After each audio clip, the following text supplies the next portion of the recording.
This is Andi Purewal for Boxing News. I'm joined by Dan Rafael over Zoom. Dan, it's always a pleasure to catch up with you, and this has been quite some day in the boxing world. Of course, next week we're due to see Joshua Whyte too, and that fight has now been cancelled due to an adverse finding in a test taken by Mr. Dillian Whyte. As you're kind of stateside and you're behind the UK, can you just tell me what your immediate reaction was, how you found out, and what you was doing at the time because of the time difference?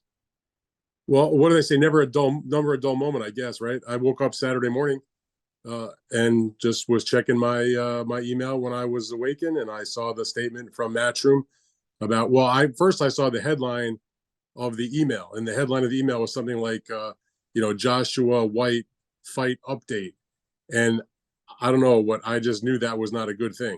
Like you never, those types of headlines are never a good thing. You might see. Some type of other thing in the headline. We're doing this event, or we got this sponsor, or we've added this guy to the undercard, whatever. But when you just see update, you're like, yeah, this isn't going to be good. And as soon as I opened it, I was like, yeah, this is not good. So he tested positive once again. I think this is number 3 for Mr. Whyte in terms of bad tests during his career. And one time you can say, okay, I mean, shit happens. 2 times, you're like, well, this is a problem. 3 times, that's a trend. In any event, so the fight was off, and I went about my business of trying to check into it a little bit, and was in contact with folks around the event, involved with the event, who said at the very least, as we're recording this, they're still trying to find a new opponent to oppose Joshua and to salvage the event. Hopefully, they can keep the event on. I mean, it's never a good thing when an entire event comes down because the B side of the main event has an issue. It impacts Joshua, who's got plans and a fight coming up, who's been through a training camp, hoping to go to a fight, at the end of the year or the beginning of next year with Deontay Wilder. Not to mention, by the way, we got all the guys that have been training their rear ends off that are fighting on the undercard, whether it's the other heavyweights like McKean and Hrgovic, or Chisora, or the younger guys like a Campbell Hatton, and the other prospects that are on the show. So hopefully they can get everything worked out. But it's a bad situation, especially because this is a pay-per-view. And that makes it a little bit of a difficult situation, even more so because now people still are going to be asked to spend the money. I'm sure yourself, like the rest of us, are trying to kind of piece together who might be capable or willing to step in at such a short notice. Have you had any kind of conversations there, any inklings as to who might be? I've seen over social media people suggesting somebody off the current card fill in, i.e. maybe one of the McKean Hrgovic fighters, or you've got the Chisora Washington fight. If somebody from that one, more specifically Derek Chisora, may step in. Is there any kind of conversations you've had around who might be available? I mean, I know who's on the card, so I've not no particular intelligence on who would be willing to do so. But obviously, if you're a promotion company and you're putting on these types of events, it does make sense to have other fighters in and around the weight class of the main event.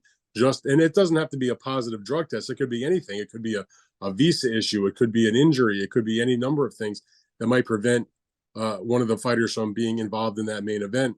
Obviously, usually the B side, and so you have somebody else on the show that you can perhaps call on to move up and to replace that person. Obviously, this card has heavyweights, so you have, as you mentioned, you got McKean against Hrgovic, you got Chisora against Gerald Washington. Now, I don't know if any of those guys is going to make it where they can put the event on and still expect a robust paying audience on pay-per-view. It would be entirely different if this was a non-pay-per-view fight in the UK. Obviously, here in the United States and most of the places around the rest of the world, this is not a pay-per-view. So it's, whatever they can do, they do. And we just still have a regular boxing event. But they got some issues here because, number one, Hrgovic is sitting as the mandatory challenger for the IBF title. So if you're going to ask him to step in on a week's notice against Anthony Joshua, and vice versa for Anthony Joshua to take on that type of dangerous opponent on a week's notice, Hrgovic is going to want to get paid because he's got a title shot wrapped up and was, taking the fight against McKean, for which he was a big favorite to win. So that would be the best matchup if you're a fan. But I mean, is Joshua going to risk the Wilder fight against a dangerous opponent like that more so than Whyte or the other guys? And same goes for Hrgovic. Is he going to risk the championship opportunity against the winner of Usyk versus Dubois? So that's a question. McKean, I guess, maybe would take the fight. Again, is it saleable in the UK as a pay-per-view? Then what do you do about Hrgovic, who's owed a fight also? I mean, Chisora is the best known guy among the, at least in terms of for the British fans. But I mean, nothing against Chisora, who we all love, but how is that in any way a credible fight, particularly after watching him get his ass kicked so brutally by Tyson Fury not that long ago? And Gerald Washington, he's fought for the title against Deontay Wilder back several years ago. But I mean, no offense to Gerald, a great athlete and a nice guy, but is that really a credible fight, especially as a pay-per-view? They're between a rock and a hard place right now. I mean, I don't envy what's going on right now with Matchroom Boxing, because they got to do they got to figure a lot of stuff out over the next few hours. They don't have a lot of time. That was going to be my next question. What do you think their cutoff point will be as to when they can have something new announced before they officially pull Anthony Joshua from the card? Well, I mean, Joshua's going to have a lot to say about it. Obviously, it's one thing for them to go line up an opponent, but they're going to have to talk to Anthony about it. I mean, he's the star of the show, and he's got a big fight on the horizon, and Matchroom Boxing doesn't want to jeopardize that either. So, as far as the timing goes, I mean, look, they're heavyweights, number one. So there's no issue as far as if you can find somebody, you don't have to worry about if a guy's on weight. That's always a critical aspect when you're dealing with a replacement. But, if it's anywhere other than the heavyweight division, you got to worry about, even if you get a good name, you got to make sure the guy can, be on the weight for whatever the contract is. Heavyweight fight, not an issue. But still, again, I go back to the point where you have a big arena and you have a pay-per-view. And so it takes on a little bit more of a problem in that sense. So, I mean, I would say they have a couple of days, maybe at the most, but Monday is fight week. You can't really be going into your week of the fight without something specific. So they're going to have to work quickly. And look, Matchroom, to their credit, they're a professional organization. They know what they're doing. It's not their first rodeo. They've had plenty of issues with events, as has most major promoters, where these things happen, whether it's an injury, a drug test, a visa problem. You pick the issue and they've dealt with it. But now it's just a matter of, can we work it out? Can we salvage this? Can we keep it as a pay-per-view? Will Joshua take the opponent? Can we get a credible opponent to fill in? Then they got to work out the money and all that business. Again, when fights get postponed, it always sucks. If fights get canceled, guys drop out. But if you can time it, it's always way better. If it's going to happen, let it be 2 weeks before, 3 weeks before. But when it happens, like literally as you're approaching fight week, that's the worst scenario in the world. Dan, from your conversations with people around it who are involved trying to keep it going, did they say anything about if the show will continue if they cannot find a replacement for Anthony Joshua? I did not get to that point. I was simply told by people involved in the event that they're working on a replacement opponent for Joshua to keep the show on. I would be surprised. I'll put it like this: if they can't get a replacement for Joshua, I guess it's conceivable they could still have the event, but there'd be no way they could place it on pay-per-view. They'd have to still do it on regular DAZN. And now you're facing obviously a far less of a license fee from DAZN. You're also facing the prospect of thousands of people returning tickets and impacting your gate very, very significantly. Obviously, Joshua versus Whyte was the reason why most people were turning out. Nothing against the other guys on the show. I mean, some guys probably were selling some tickets, but not enough to sell out, the O2 Arena. So, again, I don't think that's been determined. I think all things are on the table. We're still waiting to find out, or to try and see what the actual adverse finding was. I don't suppose you've had any information presented to you about that, or you've been able to find anything out? No, as we're taping this, I've been sending my emails and my phone calls and my text messages trying to figure out what the banned substance was. I'm not aware of what it is. And, should I find out, I will report it. But at the moment, I'm just like the rest of us, not really sure what the substance is. But I can guarantee you one thing: it's not good if it's a banned substance from VADA. VADA, they've always been the group that catches people, so to speak, relative to other drug testing organizations. They got pretty stringent rules, and I have faith in what they do. Dan Dillian's obviously released a statement recently as well. I think it was within the last half an hour to hour or so. What did you make of what he had to say? The dog ate my homework is what I made of it. I mean, it's the typical bullshit statement. It doesn't say anything. It says I'm innocent. I'm shocked. I had no idea. I never did this before. I mean, it's just not believable. And I mean, I like Dillian Whyte as a guy. He's a cool guy. I've met him several times. I've enjoyed watching his career and his fights, but this is now, as we've discussed, his third positive drug test in some form or fashion. That's not an accident. I'm sorry. I don't care what anybody says. And if he can prove something, good for him. But, I've been down this road with VADA testing 1,000 times in my career. He can talk about the B sample if he wants. He can talk about this. He can talk about that. You'd be hard pressed to find, a B sample that comes back different than the A sample. VADA knows what they're doing. It's just not a good look. I mean, it's obviously there's an issue. I mean, I'll give him the benefit of the doubt till more information comes out. But on first glance, and as somebody with experience of covering these things, what he said in his statement that he's shocked and devastated to learn about this, I just don't believe it, period. End of story. The same way I didn't believe any of this shit that Connor Ben was talking about. Dan, we get the highs of, what was an incredible week last week with Inoue Fulton and Spence Crawford, and then kind of very abruptly brought back down to earth with everything that's happened today. What do you make of effectively going from the highs of an unbelievable week to the lows of what's going on now? I mean, that's just the way. That's like life. I mean, boxing is no different than life. Sometimes you have a good day, sometimes you have a bad day. So we had a brilliant week last week with the great performance from Inoue, as you mentioned, and the fantastic event between Errol Spence and Terrence Crawford, which I was at, which was as good as it gets in boxing. And now we're back to reality with the same old shit that happens in this sport sometimes. It's just I've always been the kind of person I don't ever really try to get too high, don't try to get too low. So for me, and I think for a lot of fans, it's sort of like, okay, that's what happens, and you just go on to the next. Dan, just to reflect on last week and Terence Crawford's superb performance, what did you make of him becoming the undisputed king of the welterweight division? Listen, I thought it was a fantastic performance. What can you say? There's nothing you can say but plaudits, but applause, tip your hat, as they say. A brilliant job by a great fighter who, for a long time, has never had the opportunity, at least since he's become a welterweight anyway, to fight the truly biggest and best names. Errol Spence had the fortune of being in the same promotional umbrella, same television broadcaster, so he was able to get some of those guys in the ring when they were still at the top of their game or champions, and have those high profile events, whether it was when he got the chance to unify against Sean Porter, or being able to take on or Dennis Ugas, or get some other bigger names like a Danny Garcia, Lamont Peterson, fought some good opponents. Meanwhile, Crawford was with Top Rank, and it wasn't for lack of effort from Top Rank. They just didn't have the names that they could provide to him like they had for some of their other stars in some of the other weight classes. But so we all knew that Crawford was a tremendous fighter. We saw what he did as a lightweight. We saw what he did becoming undisputed at junior welterweight.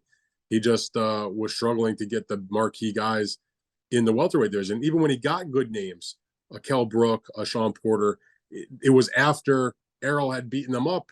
It was when they were still good names, but not close to where they were when they were at their best. So that was something that he had to deal with.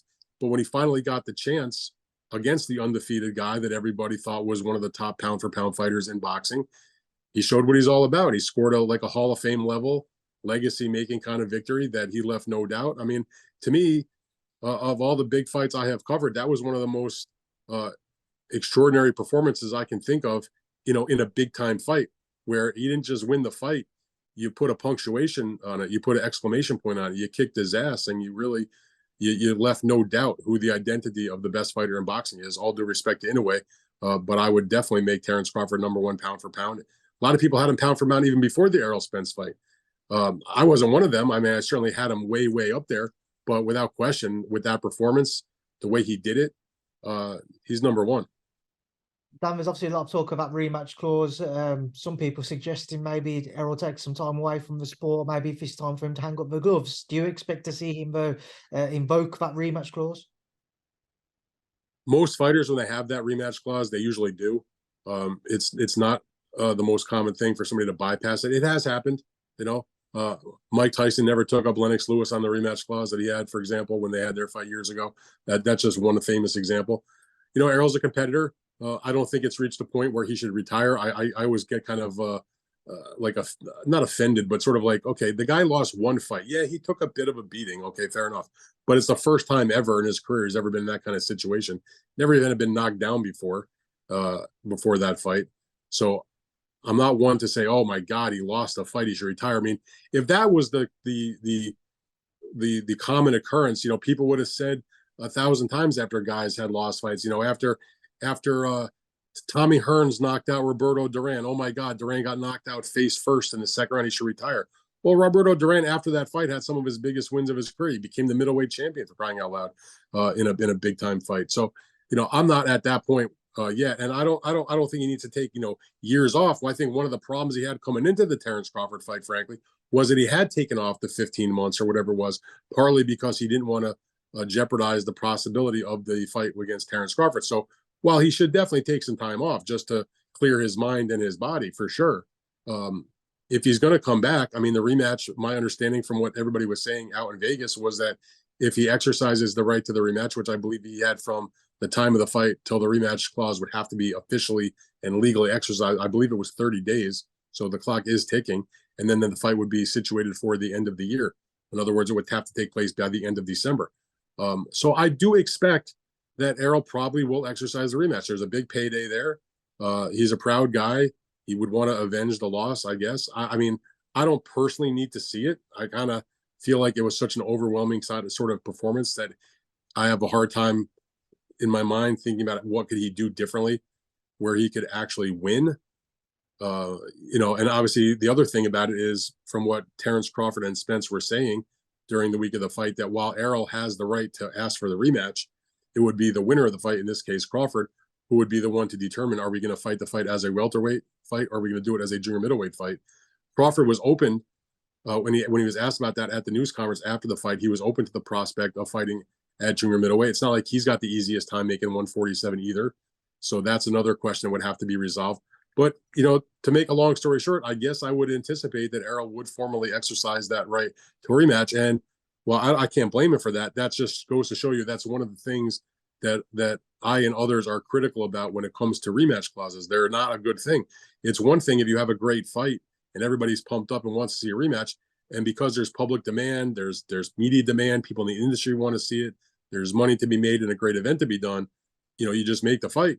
The problem is when there's a rematch clause and it's such a one-sided ass kicking, and there's really no public demand for the rematch, which I don't get the feeling from hearing and seeing and reading what boxing fans say to me on social media on a daily basis, or leave comments on bottom of the stories I write for my Substack Fight Freaks Unite newsletter. There's no sudden outburst of demand that we must see this rematch. So, I've equated it to sort of what happened a few months ago with regard to what happened with Devin Haney and George Kambosos. So they had their fight for the undisputed lightweight title. Haney won 10 out of 12 rounds, 11 out of 12 rounds, made his point, won the undisputed title, and then Kambosos had the right to the rematch, so they had to go do it all over again 4 months later. And you tell me what happened, Andy. Same exact thing. Devin Haney won lopsided again. It was just like a waste of time for everybody. And, it's sort of the price you pay to get the big fight that we wanted between Errol and Terence Crawford. We kind of got to pay for it on the back end with the real possibility that he'll exercise that rematch right and have to go through it one more time.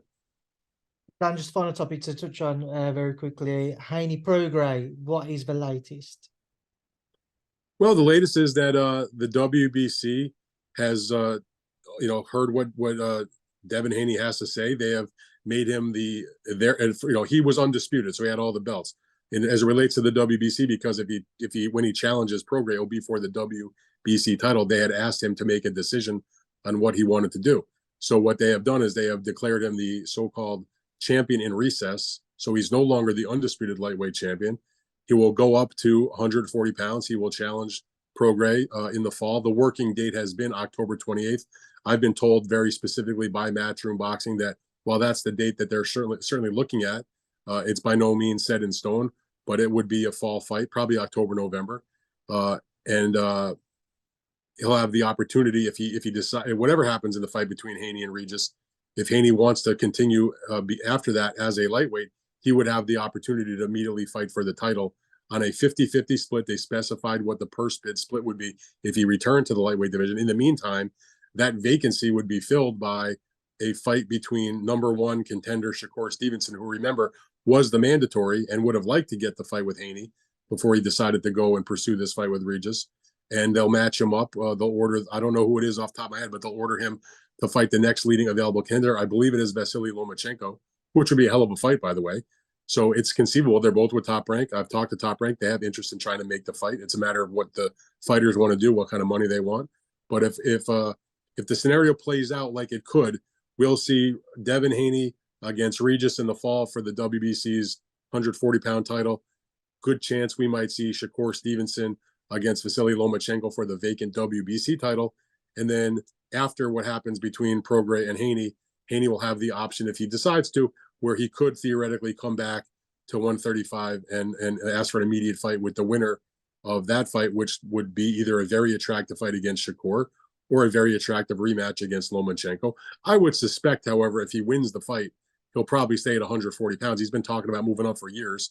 And if you've now won the title in the next weight class up, which is filled with other good possible opponents, you're probably going to stick around rather than go and struggle once again to make 135 pounds. But the main point here is this: between 135 and 140, there's a lot of great great possible matchups, some of which I think will happen in whichever weight class these guys decide to fight in. So this is all a good thing. And the other good thing in terms of what Haney's trying to work out with his next move is that the weapons charge that he was facing in Los Angeles for a handgun that was found in a car that he was not, it was his car, but he was not driving. That was dropped in the last few days due to insufficient evidence, according to the Los Angeles District Attorney's Office. So that's a good thing for Devin Haney. Right, Dan, I appreciate you jumping on in what has been a hectic few hours in the boxing world. I'm sure you're going to continue to chase this up as much as the rest of us. So I'm going to leave you now to crack on and do that. Thank you for speaking to me, and I will see you soon.